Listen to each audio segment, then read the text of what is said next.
George just gave us a very emotional and moving story about how a history course affected his future life and his viewpoint on civil rights.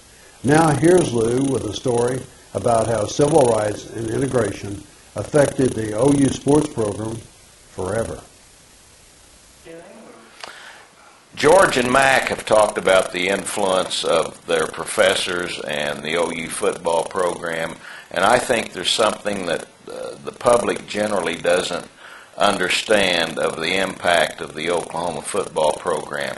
Now, granted, there was a degree of self-serving aspect to it, but Oklahoma was one of the first southern or border states to break the color line in athletics, and it started with a scholarship back from Oklahoma City Douglas High School named Prentice Gautt, who was recruited by Bud Wilkinson specifically to break the color line in Oklahoma football. There had been some previous black athletes who had tried out for the football team, but none of them were good enough to put on a scholarship.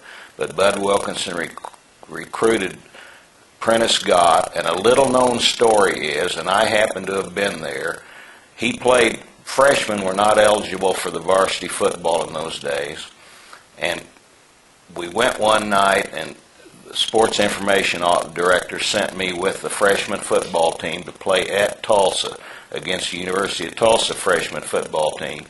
Prentice played in the game. It was the first game he had ever played.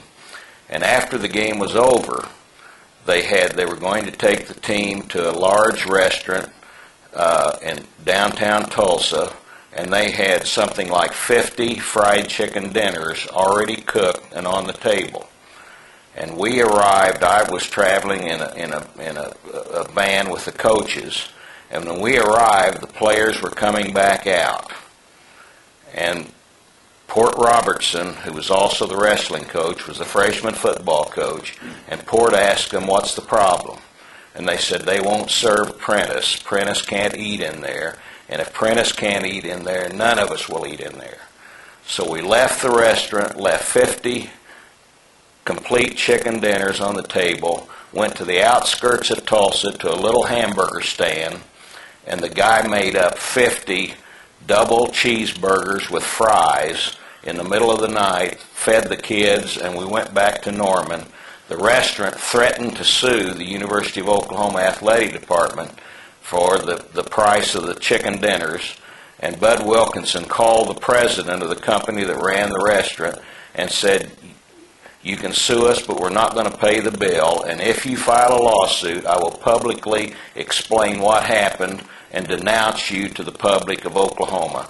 And needless to say, this restaurant never filed any lawsuit.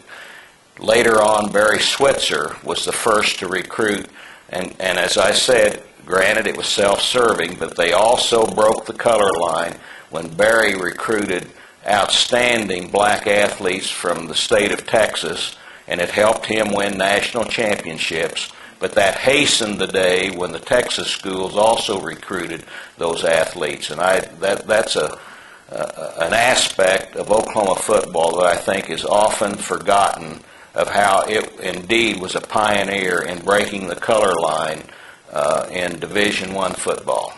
Well,